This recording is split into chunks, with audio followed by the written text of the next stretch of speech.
नवैतो सुन्नतल एतिकाफ़। सरकार मदीना राहत कल्ब सीना फैज़ गंजीना साहिब मुअत्तर पसीना बाइस नुज़ूल सकीना सल्लल्लाहु ताला अलैहि वसल्लम ते दुरूद शरीफ पढ़ण के मुतल्लिक़ कुरान पाक में अचे तो इन्नल्लाह व मलाइकतहु युसल्लूना अलन नबी या अय्युहल्लज़ीना आमनू सल्लु अलैहि वसल्लिमू तस्लीमा। एक बेरो सहाबा किराम अलैहिम रिदवान बारगाह रिसालत में अर्ज़ कयो, या रसूलल्लाह सल्लल्लाहु ताला अलैहि वसल्लम, अल्लाह पाक जो फ़रमान आहे, इन्नल्लाह व मलाइकतहु युसल्लूना अलन नबी, बेशक अल्लाह ऐं उन जा मलाइक नबीअ ते दुरूद मोकिलीनि था। हिन फ़रमान आलीशान जो छा मतिलबु आहे? प्यारे आका मक्की मदनी मुस्तफ़ा सल्लल्लाहु ताला अलैहि वसल्लम इरशाद फ़रमायो, इन हाज़ा लमिनल मकतूम, ही हिकु पोशीदा इल्मु आहे, जेकॾहिं तव्हां न पुछो हा त मां तव्हांखे न ॿुधायां हा। पोइ पाण सल्लल्लाहु अलैहि वसल्लम आयत जो मतिलबु ॿुधाईंदे फ़रमायो, बेशक अल्लाह पाक मुंहिंजे लाइ ॿ मलाइक मुक़ररु फ़रमाया आहिनि, जॾहिं बि कंहिं मुसलमान वटि मुंहिंजो ज़िक्र थिए ऐं हू मूं ते दुरूद शरीफ़ पढ़े त उहे मलाइक चवंदा आहिनि, ग़फ़रल्लाहु लक, अल्लाह पाक तव्हांजी बख़्शिश फ़रमाए। उन्हनि मलाइकनि जी दुआ जे जवाब में अल्लाह ऐं उन जा मलाइक आमीन चवंदा आहिनि। प्यारा इस्लामी भाइरो, कहिड़ी न फ़ज़ीलत जी ॻाल्हि आहे। दुरूद पाक ई उहो ऐं अहिड़ो निरालो अमल आहे जो उन जा फ़ज़ाइल पढ़ी करे ॿुधी करे दिलि ख़ुशि थी वेंदी आहे। गौर कयो, जॾहिं कंहिंजे साम्हूं मुंहिंजे अव्हांजे आका मक्की मदनी मुस्तफ़ा सल्लल्लाहु अलैहि वसल्लम जो ज़िक्र पाक थिए ऐं हू प्यार सां, अदब सां, महबत सां बारगाह रिसालत में 100 भेरा न, 1000 भेरा न, लखें भेरा न, बल्कि सिर्फ़ु हिकु ई भेरो दुरूद शरीफ़ पढ़े त मलाइक उन जे लाइ बख़्शिश जी दुआ कंदा आहिनि। ऐं रहमत ऐं करम ते क़ुर्बान वञो, पाण असांजो ख़ालिक़, असांजो मालिक, असांजो प्यारो अल्लाह पाक मलाइकनि जी हिन दुआ ते आमीन फ़रमाईंदो आहे। सुभान अल्लाह। गौर फ़रमायो, मलाइक जंहिंजे लाइ बख़्शिश जी दुआ कनि, पाण रब करीम उन दुआ ते आमीन फ़रमाए। छा अहिड़ो ख़ुशनसीब इंसान बि बख़्शिश खां महरूम रही सघे थो? कॾहिं बि न। दुरूद शरीफ़ पढ़ण वारो इंशा अल्लाहुल करीम रहमत ख़ुदा जे सदक़े, शफ़ाअत मुस्तफ़ा जे सदक़े, पंहिंजे आका ॿिनी जहाननि जे दाता सल्लल्लाहु अलैहि वसल्लम जे पोयां जन्नत में वेंदो।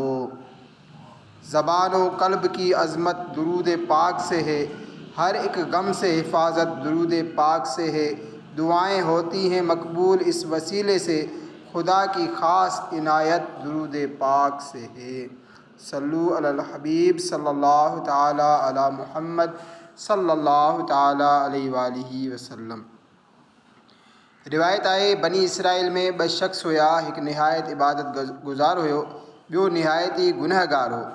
माण्हू इबादत गुज़ार खे आबिद बनी इसराइल यानी बनी इसराइल जो इबादत गुज़ार चवंदा हुया, ऐं जेको गुनहगार हुयो उनखे खली बनी इसराइल यानी बनी इसराइल जो आवारा ऐं बेहया शख़्स चई करे पुकारियो वेंदो हो।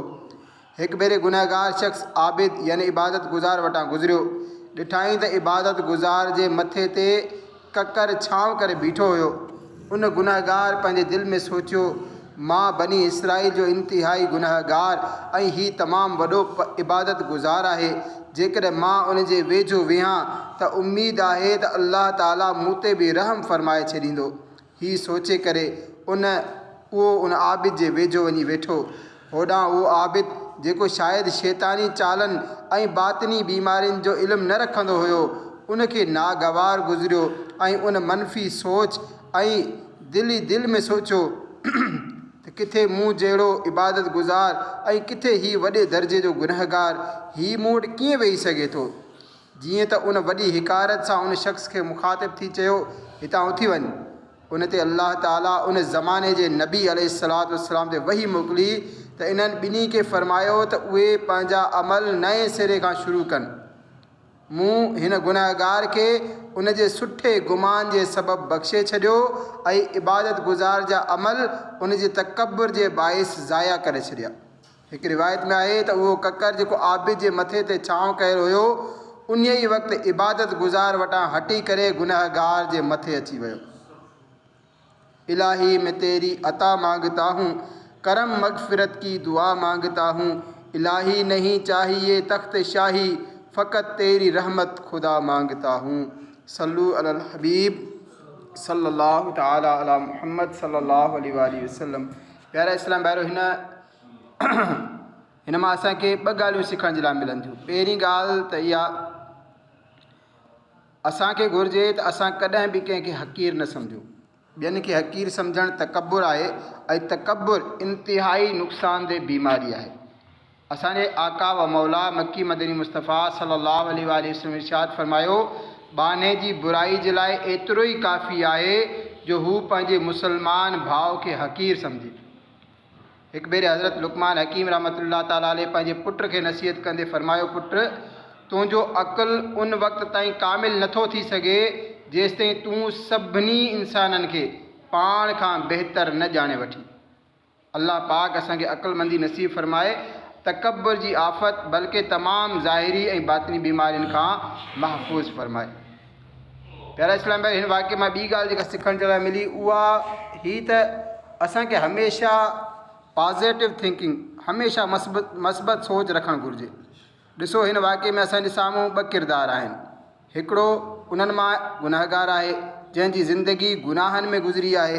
एसि ताईं जो उन जे बुरे किरदार ऐं गुनाहनि जी आदत जे करे खेसि बनी इसराइल जो सभिनी खां वॾो बेहया चयो वेंदो। ॿिए तरफ़ हिकु आबिद आहे, संदसि ज़िंदगी इबादत कंदे नेकियूं कमाईंदे चङा कमु कंदे गुज़री आहे। बनी इसराइल उनखे आबिदो बनी इसराइल यानी बनी इसराइल जो इबादत गुज़ार चई छॾींदा हुया। हीअ ॿ किरदार आहिनि। उन्हनि ॿिन्ही सिर्फ़ु हिकु कमु कयो ऐं उहो अहिड़ो हुयो जंहिं ॿिन्ही जे माज़ी खे मुकमल तौर ते अलिफ़ खां या ताईं ए टू ज़ेड तब्दील करे छॾियो।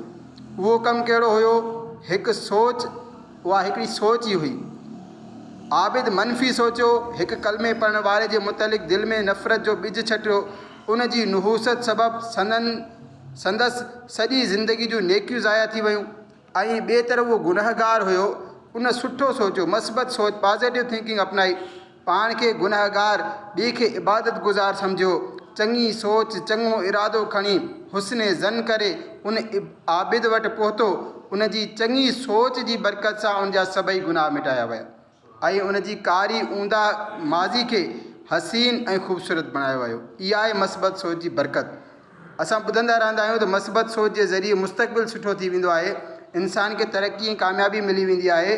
पर अवां गौर फरमायो, मस्बत सोच केतिरी सुठी आहे जो उन जी बरकत सां मुस्तक़बिल त संवरजंदो ई संवरजंदो आहे, गॾोगॾु माज़ी बि हसीन ऐं ख़ूबसूरत थी वेंदो आहे। असां मां शायदि हर हिकु वटि माज़ी जूं तमामु घणियूं तलख़ यादूं हूंदियूं। असांजी ज़िंदगी जा केतिरा ई अहिड़ा वाक़िया आहिनि जिन खे यादि कंदा आहियूं त दिलि ग़म सां भरिजी वेंदी आहे। केतिरियूं ई अहिड़ियूं यादूं आहिनि जिन खे सोचे करे असां परेशान थी वेंदा आहियूं। कुझु त डिप्रेशन जो बि शिकार थी वेंदा आहिनि, कंहिंजो त ब्लड प्रेशर बि वधी वेंदो आहे। जेकॾहिं असां चाहियूं त असांजो इहो तलख़ माज़ी बि असांजे लाइ सुकून ऐं इत्मिनान बल्कि आख़िरत जे सवाब जो ज़रियो बणिजी सघे थो। बसि उन जे लाइ मस्बत सोच अपनाइणी पवंदी। हदीस शरीफ़ में आहे, कंहिं मुसलमान मर्द या औरत खे का मुसीबत पहुचे ऐं उहा घणी पुराणी थी वई, यानी कई साल गुज़री विया, हाणे उहा मुसीबत ॿीहर यादि अचण ते इन्ना लिल्लाह पढ़े त अल्लाह पाक उनखे उहो ई सवाब अता फ़रमाईंदो जेको मुसीबत अचणु वक़्तु मिलियो हुयो। अल्लाहु अकबर! कहिड़ी न प्यारी ॻाल्हि आहे। असांजी माज़ी जूं उहे तलख़ यादूं जेकी असांखे परेशान करे रखनि थियूं, जेकॾहिं असां चङी सोच अपनायूं, सब्र खां कमु वठूं, अल्लाह पाक जी रिज़ा में राज़ी रहण जो ज़हन बणायूं ऐं हदीस शरीफ़ में बयानु कयल अमल कयूं त इंशा अल्लाह जॾहिं जॾहिं असांखे उहे तलख़ यादूं ईंदियूं, उन वक़्तु असांजे लाइ जेको सवाब जो ज़रियो हुयो इंशा अल्लाह हाणे बि बणिजी वेंदो। प्यारा इस्लाम भाइरो, असांजी माज़ी जी तलख़ियुनि जो हिकु वॾो सबबु लफ़्ज़ काश आहे। असां पंहिंजी माज़ी जे मुतलिक़ काश घणो चवंदा आहियूं। काश मां हू कमु न कयां हा, काश ही न थिए हा, काश उहो न थिए हा, काश मां ही कारोबार न हू कारोबार कयां हा, काश मूं ही डिप्लोमा न फलाणो डिप्लोमा कयो हुजे हा, मां हिते न फलाणे हंधि नौकरी कयां हा वग़ैरह। ही जेको लफ़्ज़ काश आहे ही असांजी माज़ी खे बि ऐं हाल ऐं मुस्तक़बिल खे बि तलख़ बणाए छॾींदो आहे। तंहिं करे पंहिंजी ज़िंदगी मां लफ़्ज़ काश कढी छॾियो। ही तमामु ख़तरनाक लफ़्ज़ आहे।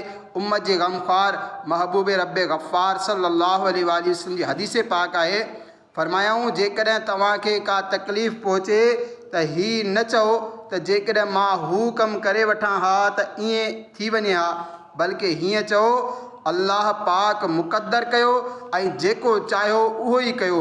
वधीक फ़रमायाऊं बेशक अगर मगर शैतान जो कमु खोले छॾींदो आहे। अलहाज मुफ्ती अहमद यार ख़ान नईमी रहमतुल्लाह ताला अलैह हदीस पाक जी शरह में फ़रमाइनि था, यानी उन अगर मगर सां इंसान जो अल्लाह पाक ते भरवसो न रहंदो, पाण ते या असबाब ते भरवसो थी वेंदो आहे।